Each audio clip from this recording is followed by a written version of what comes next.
നമസ്കാരം. മീഡിയ സ്റ്റവർ തുടങ്ങുന്നു. ആദ്യം പ്രധാന വാർത്തകൾ. സൗദി തൊഴിൽ നിയമത്തിൽ ഭാഗിക പരിഷ്കരണം. സ്വകാര്യ മേഖലയിൽ നിന്ന് സ്വദേശികളെ പിരിച്ചുവിടുന്നതിന് വിലക്ക്. നിയമം ലംഘിച്ചാൽ 2 വർഷം വരെ മന്ത്രാലയം സേവനം നിഷേധിക്കും. അയൽ രാജ്യങ്ങളുടെ 1 ഇഞ്ച് ഭൂമി പോലും കയ്യേറിയിട്ടില്ലെന്ന് കുവൈത്ത് വിദേശകാര്യ സഹമന്ത്രി. അതിർത്തി പുനർനിർണയത്തിനുള്ള കുവൈത്തിന്റെ സന്നദ്ധത ഐക്യരാഷ്ട്രസഭയെ അറിയിച്ചിട്ടുണ്ടെന്നും മന്ത്രി. പ്രതികരണം ഇറാഖ് പാർലമെന്റ് അംഗങ്ങൾ ഉന്നയിച്ച ആരോപണത്തെ തുടർന്ന്. അയൽ രാജ്യങ്ങളുടെ 1 ഇഞ്ച് ഭൂമി പോലും കയ്യേറിയിട്ടില്ലെന്ന് കുവൈത്ത് വിദേശകാര്യ സഹമന്ത്രി ഖാലിദ് അൽ ജാറല്ല പറഞ്ഞു. കുവൈത്ത് അതിർത്തി കയ്യേറുന്നതായി ചില ഇറാഖ് പാർലമെന്റ് അംഗങ്ങൾ ഉന്നയിച്ച ആരോപണത്തെക്കുറിച്ച് മാധ്യമപ്രവർത്തകരോട് പ്രതികരിക്കുകയായിരുന്നു മന്ത്രി.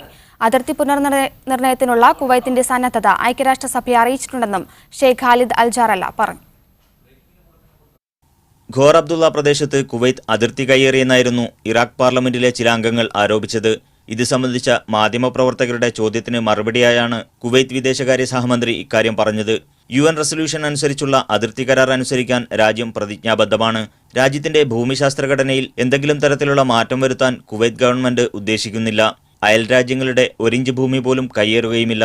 അതോടൊപ്പം തങ്ങളുടെ ഒരു തരി മണ്ണ് പോലും കൈയടക്കാൻ ആരെയും അനുവദിക്കില്ലെന്നും അദ്ദേഹം പറഞ്ഞു. ഇരു രാജ്യങ്ങളും സംയുക്തമായി അതിർത്തി നിർണയം നടത്താനും അതിന്റെ ചെലവ് ഒരുമിച്ച് വഹിക്കാനുമാണ് UN പ്രമേയം വ്യവസ്ഥ ചെയ്യുന്നത്. ഇതനുസരിച്ച് തങ്ങളുടെ സന്നദ്ധത UN അധികൃതരെ അറിയിച്ചിട്ടുണ്ട്. ഇനി ഇറാഖിന്റെ ഭാഗത്തു നിന്നാണ് പ്രതികരണമുണ്ടാകേണ്ടത്. ഖോർ അബ്ദുള്ള ജലപാതയിലെ കപ്പലോട്ടവുമായി ബന്ധപ്പെട്ട് ചില തർക്കങ്ങളുണ്ട്. അവ പരിഹരിക്കാൻ ഇക്കഴിഞ്ഞ 24-27 തീയതികളിൽ ഇരു രാജ്യങ്ങളിലെയും പ്രതിനിധികൾ ചർച്ച നടത്തിയിരുന്നു. തുടർന്നും ചർച്ചകൾ നടക്കും. ഇപ്പോൾ ആരോപണമുന്നയിച്ചിരിക്കുന്നത് ഇറാഖ് സർക്കാരിനെ പ്രതിനിധീകരിക്കുന്നവരല്ലെന്നും മന്ത്രി കൂട്ടിച്ചേർത്തു. Media 1 Kuwait city. കുവൈത്തിലേക്ക് ഗാർഹിക തൊഴിലാളികളെ അയക്കുന്നത് താൽക്കാലികമായി നിർത്തുമെന്ന് ഫിലിപ്പീൻസ് തൊഴിൽ മന്ത്രി. തങ്ങളുടെ പൗരന്മാരെ വിദേശത്ത് ദുരിതമനുഭവിക്കാൻ വിടില്ല. കുവൈത്തിൽ തടവിലുള്ള ഫിലിപ്പൈൻസ് പൗരന്റെ മോചനത്തിനു വേണ്ടി മന്ത്രി കുവൈത്ത് സന്ദർശിക്കുമെന്നും ഫിലിപ്പൈൻസ് മാധ്യമങ്ങൾ റിപ്പോർട്ട് ചെയ്തു. കുവൈത്തിലേക്ക് ഗാർഹിക ജോലിക്കാരെ അയക്കുന്നത് നിർത്തിവെക്കണമെന്ന് കുവൈത്തിലെ ഫിലിപ്പൈൻസ് അംബാസിഡർ സർക്കാരിനോട് നിർദ്ദേശിച്ചിരുന്നു. ഫിലിപ്പൈൻസ് സ്വദേശിയെ വധശിക്ഷയ്ക്ക് വിധേയമാക്കിയതിനെ തുടർന്നായിരുന്നു അംബാസിഡർ ഇക്കാര്യം ആവശ്യപ്പെട്ട് റിപ്പോർട്ട് നൽകിയത്. സ്ഥാനപതിയുടെ നിർദ്ദേശത്തോട് തൊഴിൽ മന്ത്രാലയം അനുകൂലമായി പ്രതികരിച്ചതായാണ് വിവരം. ഇത് സംബന്ധിച്ച തീരുമാനം ഉടനുണ്ടാകുമെന്ന് ഫിലിപ്പൈൻസ് തൊഴിൽ മന്ത്രാലയത്തെ ഉദ്ധരിച്ച് വാർത്താ ഏജൻസികൾ റിപ്പോർട്ട് ചെയ്തു. കൊലപാതക കേസിൽ തടവിലുള്ള മറ്റൊരു ഗാർഹിക തൊഴിലാളിയുടെ മോചനകാര്യം ചർച്ച ചെയ്യാൻ ഫിലിപ്പൈൻസ് തൊഴിൽ മന്ത്രി സിൽവർ സ്റ്റൈൽ ബെല്ലോ കുവൈത്ത് സന്ദർശിക്കുമെന്നും റിപ്പോർട്ടുകളുണ്ട്. ഇപ്പോൾ റോമിലുള്ള മന്ത്രി അവിടെ നിന്ന് നേരെ കുവൈത്തിലേക്ക് തിരിക്കുമെന്നാണ് റിപ്പോർട്ടുകൾ. മെച്ചപ്പെട്ട ജീവിതം തേടിയാണ് പൗരന്മാർ വിദേശത്ത് പോകുന്നതെന്നും അവരെ പ്രയാസകരമായ അവസ്ഥയിൽ ജീവിക്കാൻ വിടാൻ താൽപ്പര്യമില്ലെന്നും ഫിലിപ്പൈൻസ് മന്ത്രി പറഞ്ഞു. കുവൈത്തിലേക്ക് ഗാർഹിക ജോലിക്കാരെ അയക്കേണ്ടെന്ന തീരുമാനം പ്രതികാര നടപടിയായി കാണേണ്ടതില്ലെന്നും മന്ത്രി കൂട്ടിച്ചേർത്തു. 2.5 ലക്ഷം ഫിലിപ്പൈൻസ് സ്വദേശികളാണ് നിലവിൽ കുവൈത്തിലുള്ളത്. ഇതിൽ 1,58,000 പേർ ഗാർഹിക മേഖലയിലാണ് ജോലി ചെയ്യുന്നത്. Media 1 Kuwait city.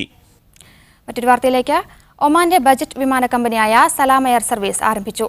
സംരംഭം A320 എയർബസ് ഇനത്തിൽപ്പെട്ട വിമാനം ഇന്നു രാവിലെ 10:05 സലാലയിൽ നിന്ന് ടേക്ക് ഓഫ് ചെയ്തത്. ആദ്യ 10 ദിവസം 2 പ്രതിദിന സർവീസുകളാകും നടത്തുക. പിന്നീട് അത് 3-4 വർദ്ധിപ്പിക്കും. ഉദ്ഘാടന ആനുകൂല്യമായി സലാലയിലേക്കും തിരിച്ചുമുള്ള ടിക്കറ്റിന് ഇളവും പ്രഖ്യാപിച്ചിട്ടുണ്ട്. സലാലയിലെ പുരാതന സംസ്കാരത്തിന്റെ കേന്ദ്രമായ സംഹറത്തിന്റെ പേരാണ് ആദ്യ വിമാനത്തിന് നൽകിയിരിക്കുന്നത്. ആദ്യഘട്ടത്തിൽ പ്രതിദിനം 3 മുതൽ 4 സർവീസുകൾ വരെയാകും നടത്തുക. 174 ഇക്കണോമി ക്ലാസ് സീറ്റുകളാണ് വിമാനത്തിലുള്ളത്. സലാലയിലേക്കുള്ളത് തികച്ചും സൗഹാർദ്ദപരമായ നിരക്കുകളാണ്. ഏറ്റവും കുറഞ്ഞ നിരക്കായ ലൈറ്റ് ഫെയർ വിഭാഗത്തിൽ 7 കിലോ ഹാൻഡ് ലഗേജ് മാത്രമാണ് അനുവദനീയം. 20 കിലോ ബാഗേജ് അലവൻസ് ലഭ്യമാകുന്ന ഫ്രണ്ട്ലി ഫെയർ, യാത്രാ തീയതി അധിക നിരക്കില്ലാതെ മാറ്റാനാകുന്ന ഫ്ലെക്സി ഫെയർ എന്നിങ്ങനെയാണ് ടിക്കറ്റുകൾ ഉണ്ടാവുക. സലാലയ്ക്ക് ശേഷം ദുബൈയിലേക്ക് ഫെബ്രുവരി പകുതിയോടെ സർവീസ് ആരംഭിക്കുമെന്ന് CEO പറഞ്ഞു. തുടർന്ന് ജിദ്ദ, മദീന എന്നിവിടങ്ങളിലേക്കും അതിനുശേഷം കറാച്ചി, മുൾട്ടാൻ, സിയാൽകോട്ട് എന്നിവിടങ്ങളിലേക്കും സർവീസുകൾ ആരംഭിക്കും. ഇന്ത്യയിലേക്ക് സർവീസ് ആരംഭിക്കുന്ന കാര്യത്തിൽ ഇതുവരെ തീരുമാനമായിട്ടില്ലെന്നും ഇന്ത്യൻ വ്യോമയാന മന്ത്രാലയത്തിന്റെ അനുമതി അടക്കമുള്ള വിഷയങ്ങളിൽ ചർച്ചകൾ നടക്കുകയാണെന്നും CEO പറഞ്ഞു.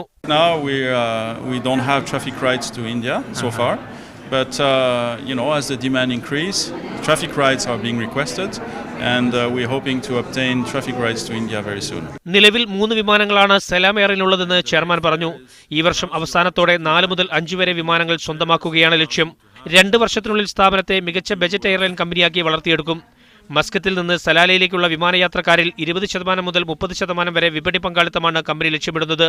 സാമ്പത്തികം ഉൾപ്പെടെയുള്ള വിഷയങ്ങളിൽ സാധ്യതാ പഠനത്തിന് ശേഷമാകും സലാം എയർ സർവീസ് നടത്തേണ്ട സ്ഥലങ്ങൾ തീരുമാനിക്കുകയെന്നും ചെയർമാൻ പറഞ്ഞു. Media 1 Muscat. സൗദിയുടെ സാംസ്കാരികാഘോഷത്തിന്റെ 31ാം വാർഷിക പരിപാടികളുടെ ഉദ്ഘാടനം ബുധനാഴ്ച സൽമാൻ രാജാവ് ഉദ്ഘാടനം ചെയ്യും. റിയാദ് നഗരത്തിന്റെ കിഴക്ക് വടക്ക് ഭാഗത്ത് കിങ് ഖാലിദ് വിമാനത്താവളത്തിനോടടുത്തുള്ള ജനാതിരിയ സാംസ്കാരിക നഗരത്തിലൊരുക്കിയ പ്രത്യേക വില്ലേജിലാണ് ആഘോഷ പരിപാടികൾ നടക്കുക. രാജ്യത്തെ 13 മേഖലയിൽ നിന്നുള്ള പ്രദർശനങ്ങൾ മേളയിലുണ്ടാകും. സർക്കാർ സ്ഥാപനങ്ങൾ, സ്വകാര്യ കമ്പനികൾ, മേഖലാ ഇമാറകൾ എന്നിവ പ്രത്യേക പരിപാടികൾ ഒരുക്കുന്നുണ്ട്. സാംസ്കാരിക നായകന്മാർ, ഗായകന്മാർ, ഗ്രന്ഥകാരന്മാർ, പണ്ഡിതന്മാർ തുടങ്ങി വിവിധ തുറയിലുള്ളവർ സാംസ്കാരിക പരിപാടിയിൽ അണിനിരക്കും. സൗദിയുടെ പരമ്പരാഗത നൃത്തമായ അർദ്ധ സൗദിയ പരിപാടിയിലെ സവിശേഷ ഇനമായിരിക്കും. ഉദ്ഘാടന ദിവസമായ ബുധനാഴ്ച ഔദ്യോഗിക പരിപാടികൾ മാത്രമാണ് നടക്കുക. ഫെബ്രുവരി 2 മുതൽ 5 വരെ പുരുഷന്മാർക്കും വിദ്യാർത്ഥികൾക്കുമുള്ള ദിവസങ്ങളാണ്. രാവിലെ 9 മുതൽ 12 വരെ വിദ്യാർത്ഥികൾക്കും ഉച്ചയ്ക്ക് ശേഷം 4 മുതൽ 12 മണി വരെ പുരുഷന്മാർക്കും സന്ദർശനത്തിനുള്ള സമയമാണ്. ഫെബ്രുവരി 6 മുതൽ 17 വരെയാണ് കുടുംബങ്ങൾക്കുള്ള സന്ദർശന ദിവസം. വൈകിട്ട് 4 മുതൽ രാത്രി 12 വരെ സന്ദർശന സമയം നീണ്ടുനിൽക്കുമെന്നും സംഘാടകർ അറിയിച്ചു. Media 1 Riyadh. മുസ്ലിം ഭൂരിപക്ഷ രാഷ്ട്രങ്ങളിൽ നിന്നുള്ളവർക്ക് അമേരിക്കയിലേക്ക് താൽക്കാലിക യാത്രാവിലക്ക് ഏർപ്പെടുത്തിയ അമേരിക്കൻ പ്രസിഡന്റ് ഡൊണാൾഡ് ട്രംപിന്റെ നടപടിയിൽ ഓർഗനൈസേഷൻ ഓഫ് ഇസ്ലാമിക് കോപ്പറേഷൻ അതൃപ്തി രേഖപ്പെടുത്തി. ലോകമെങ്ങും നടന്നുവരുന്ന ഭീകരപ്രവർത്തനങ്ങൾക്കെതിരെ കൂട്ടായ നടപടികൾ ആവശ്യപ്പെടുന്ന സമയത്ത് ഇത്തരം നിലപാടുകൾ ഭീകരർക്ക് സഹായകമാകുമെന്നും OIC കുറ്റപ്പെടുത്തി. മുസ്ലിം ഭൂരിപക്ഷമുള്ള 7 രാജ്യങ്ങളിലെ മുസ്ലിങ്ങൾക്ക് അമേരിക്കയിലേക്ക് താൽക്കാലിക യാത്രാ നിരോധനം ഏർപ്പെടുത്തിയ അമേരിക്കൻ പ്രസിഡന്റ് ഡൊണാൾഡ് ട്രംപിന്റെ നടപടി തീവ്രവാദത്തിനെതിരെ ഒരുമിച്ചുള്ള പോരാട്ടത്തെ സാരമായി ബാധിക്കുമെന്ന് OIC വ്യക്തമാക്കി. OIC ഔദ്യോഗിക വെബ്സൈറ്റിലൂടെയാണ് അമേരിക്കൻ നിലപാടിനെതിരെ പ്രസ്താവന ഇറക്കിയത്. OICയും അമേരിക്കയുമടക്കം മുഴുവൻ രാജ്യങ്ങളും ചേർന്ന് തീവ്രവാദവും ഭീകരതയും എല്ലാ അർത്ഥത്തിലും തുടച്ചുമാറ്റാൻ ഒറ്റക്കെട്ടായി നിലകൊള്ളുന്ന വർത്തമാനകാല സാഹചര്യത്തിൽ പ്രതികാര മനോഭാവത്തോടെയും വിവേചനപരമായും നിലപാടുകൾ സ്വീകരിക്കുന്നത് തീവ്രവാദ പ്രവർത്തനങ്ങൾക്ക് ശക്തി പകരാനേ ഉപകരിക്കൂവെന്ന് പ്രസ്താവനയിൽ പറയുന്നു. കാനഡയിലെ ക്യുബെക് സിറ്റി പള്ളിയിൽ ഭീകരർ നടത്തിയ ആക്രമണത്തെ OIC ശക്തമായി അപലപിച്ചു. Media 1 Jeddah. കുവൈത്തിൽ വ്യക്തിഗത ഫോൺ സംഭാഷണങ്ങൾ അധികൃതർ ചോർത്തുന്നുവെന്ന പ്രചാരണം അടിസ്ഥാനരഹിതമാണെന്ന് ആഭ്യന്തര മന്ത്രാലയം. ഫോൺ കോളുകളും സോഷ്യൽ മീഡിയ സന്ദേശങ്ങളും നിരീക്ഷിക്കുന്നതിനായി പ്രത്യേക ഉത്തരവിറങ്ങിയെന്നുള്ള പ്രചാരണമാണ് മന്ത്രാലയം നിഷേധിച്ചത്. രാജ്യത്തെ സൈബർ നിയമത്തിൽ ആഭ്യന്തര മന്ത്രാലയം ഭേദഗതി വരുത്തിയതായും ഫോൺ കോളുകൾ ടാപ്പ് ചെയ്യാൻ അധികൃതർക്ക് അനുമതി നൽകുന്നതാണ് പുതിയ ഉത്തരവെന്നും സാമൂഹ്യമാധ്യമങ്ങളിൽ വാർത്ത പ്രചരിച്ചതിനെ തുടർന്നാണ് അധികൃതർ നിഷേധക്കുറിപ്പിറക്കിയത്. രാജ്യത്ത് ഇത്തരത്തിലൊരു നിയമവും നടപ്പാക്കിയിട്ടില്ലെന്നും സൈബർ നിയമം ജനങ്ങളുടെ സ്വകാര്യ വിവരങ്ങൾ നിരീക്ഷിക്കാനുള്ളതല്ലെന്നും മന്ത്രാലയം പ്രസ്താവനയിൽ അറിയിച്ചു. ജനങ്ങളുടെയും രാജ്യത്തിന്റെയും സുരക്ഷ ഉറപ്പാക്കുന്നതിനാവശ്യമായ നടപടികൾ സ്വീകരിക്കുമ്പോൾ തന്നെ സ്വദേശി വിദേശി വ്യത്യാസമില്ലാതെ മുഴുവൻ രാജ്യനിവാസികളുടെയും വ്യക്തിസ്വാതന്ത്ര്യവും സ്വകാര്യതയും ഉറപ്പു നൽകാൻ മന്ത്രാലയം പ്രതിജ്ഞാബദ്ധമാണെന്നും അധികൃതർ അറിയിച്ചു. അതിനിടെ രാജ്യത്ത് പുതിയ ഇലക്ട്രോണിക് മീഡിയ നിയമം നിലവിൽ വന്നതിനു ശേഷം ഓൺലൈൻ ന്യൂസ് പോർട്ടലുകളുമായി ബന്ധപ്പെട്ട് 106 അപേക്ഷകൾ ലഭിച്ചതായും അവയിൽ 73ഓളം അപേക്ഷകളുടെ നടപടിക്രമങ്ങൾ അവസാനഘട്ടത്തിലാണെന്നും വാർത്താവിതരണ മന്ത്രി ഷെയ്ഖ് സൽമാൻ അൽ ഹമൂദ് അൽ സബാഹ് പറഞ്ഞു. പാർലമെന്റിൽ റക്കാൻ അൽ നിസ്ഫ് MP-യുടെ ചോദ്യത്തിന് മറുപടിയായാണ് മന്ത്രി ഇക്കാര്യം പറഞ്ഞത്. 2013 ഓഗസ്റ്റ് മുതൽ വിവിധ പത്രങ്ങൾക്കും മാഗസിനുകൾക്കുമെതിരെ 100ഓളം കേസുകൾ ചുമത്തിയതായും മന്ത്രി അറിയിച്ചു. അൽ വത്തൻ ഓൺലൈൻ, അൽ സയാസ ദിനപത്രം, അൽ ജരീദ, അൽ വത്തൻ ദിനപത്രം, Al Balagh, Al Furqan, Alam Al Yawm, Al Rai, Al Qabas, Al Shahid, Arab Times, Kuwait Times, Gulf Madhyamam എന്നീ പ്രസിദ്ധീകരണങ്ങൾക്കെതിരെയാണ് കേസെടുത്തിട്ടുള്ളതെന്നും മന്ത്രി വെളിപ്പെടുത്തി. Media 1 Kuwait City. ഖത്തറിൽ സ്വകാര്യ കമ്പനികളിലെ ബോർഡ് അംഗമാകാനുള്ള കുറഞ്ഞ പ്രായപരിധി 20 വയസ്സാക്കി നിജപ്പെടുത്തി. സാമ്പത്തിക വാണിജ്യ മന്ത്രാലയത്തിന്റേതാണ് ഉത്തരവ്.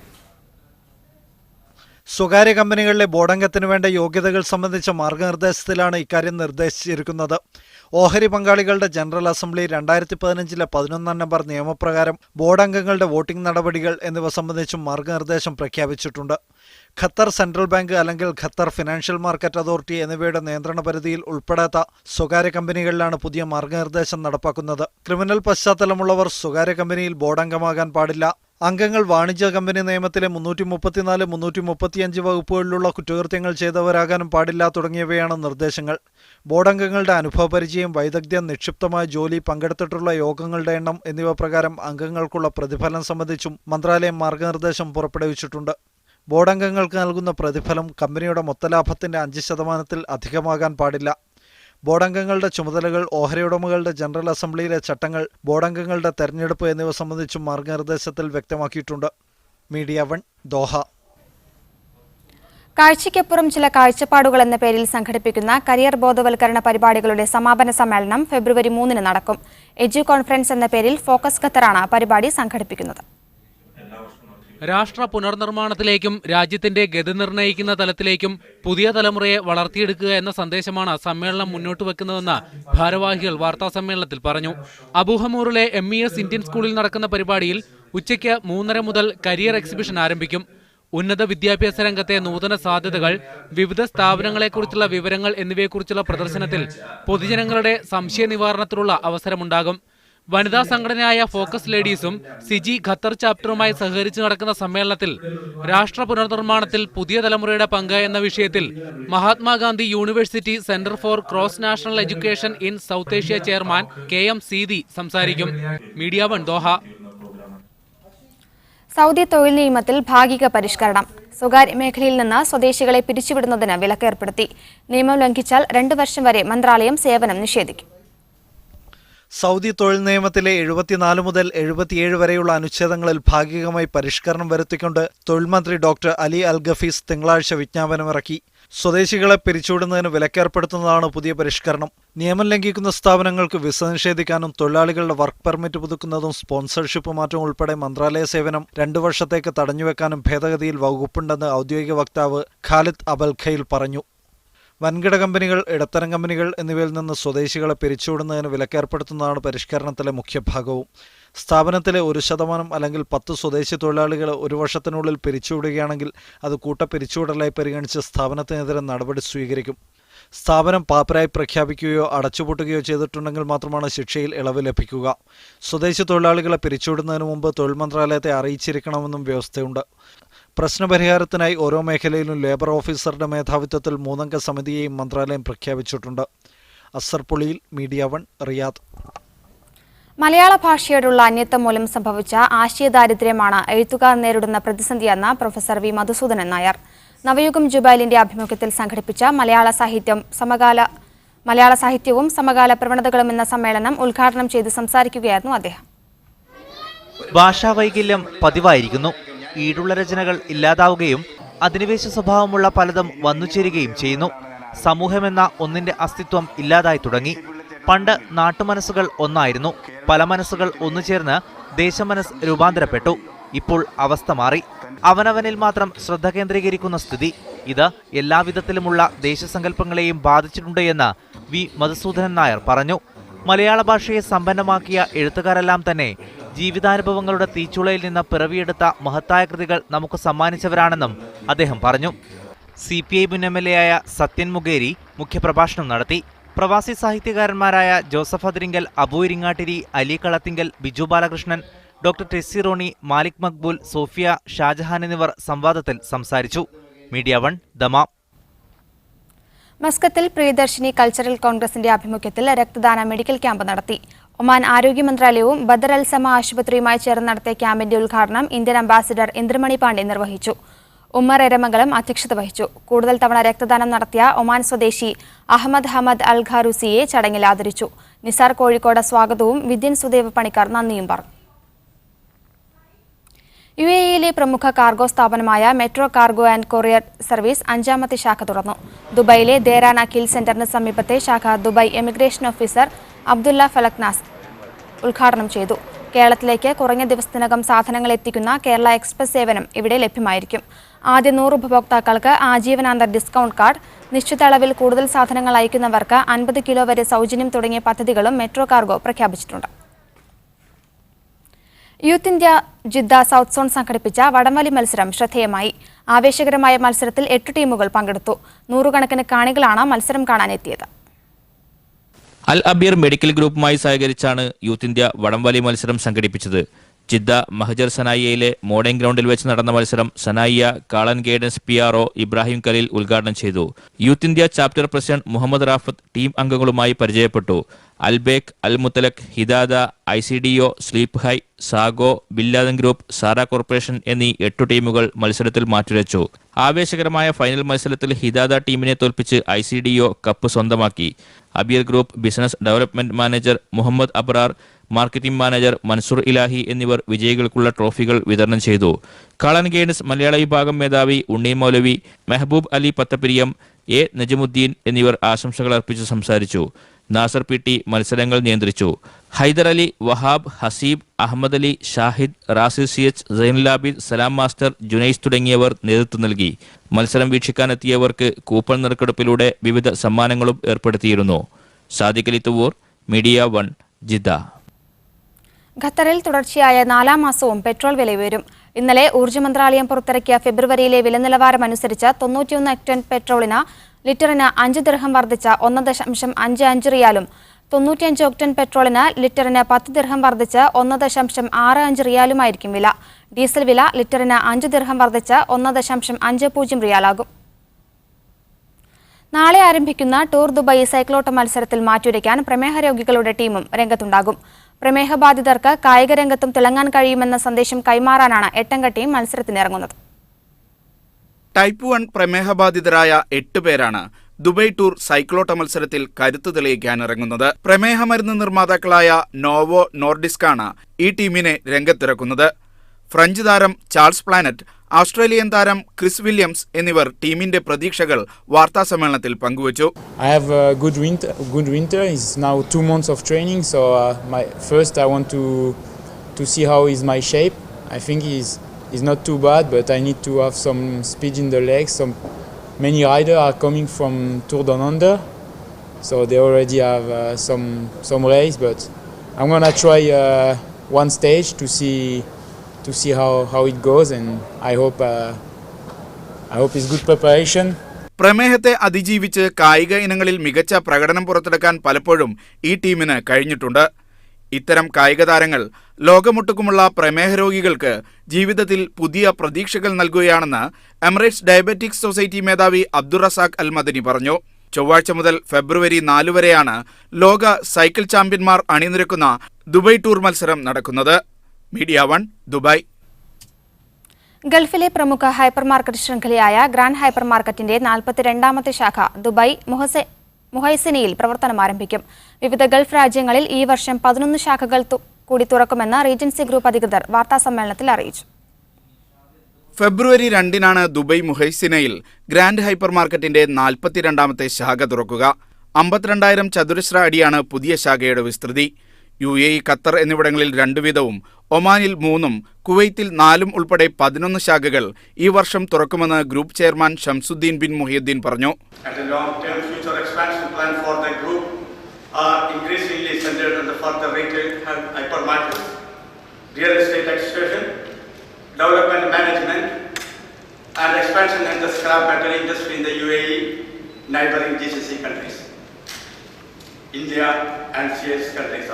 അടുത്ത വർഷം ആദ്യം Bahrain, Iran, Malaysia, Sri Lanka, East Africa എന്നിവിടങ്ങളിലേക്ക് ഗ്രൂപ്പ് പ്രവർത്തനം വ്യാപിപ്പിക്കും.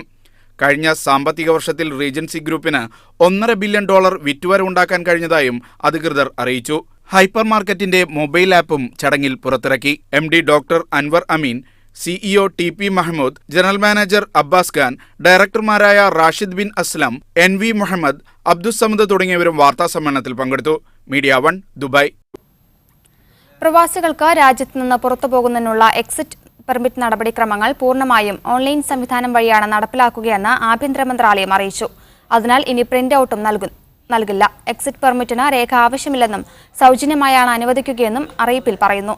മെത്രാഷ് 2 വഴിയോ മന്ത്രാലയത്തിന്റെയോ ഹുക്കൂമിയുടെയോ വെബ്സൈറ്റുകൾ വഴിയോ എക്സിറ്റ് പെർമിറ്റിന്റെ നടപടിക്രമങ്ങൾ പൂർത്തിയാക്കാമെന്നും ആഭ്യന്തര മന്ത്രാലയം വ്യക്തമാക്കി. ദമാമിൽ കുരുന്നു പ്രതിഭകളെയും മേഖലയിലെ കലാകാരന്മാരെയും പങ്കെടുപ്പിച്ച് പ്രവാസി സാംസ്കാരിക വേദി ശിശിരോത്സവം 2017 സംഘടിപ്പിച്ചു. നാടോടി നൃത്തം, group dance, fun dance, Oppana, violin നൃത്തം, സംഘനൃത്തം, ഖവാലി, മൈമിംഗ്, കവിത, കോൽക്കളി, കേരള ഫ്യൂഷൻ, സംഗീതശില്പം തുടങ്ങിയ വൈവിധ്യമാർന്ന കലാപരിപാടികൾ അരങ്ങേറി. ശിശിരോത്സവത്തോടനുബന്ധിച്ച് നടന്ന സാംസ്കാരിക സമ്മേളനം ഷാജഹാൻ MK ഉദ്ഘാടനം ചെയ്തു.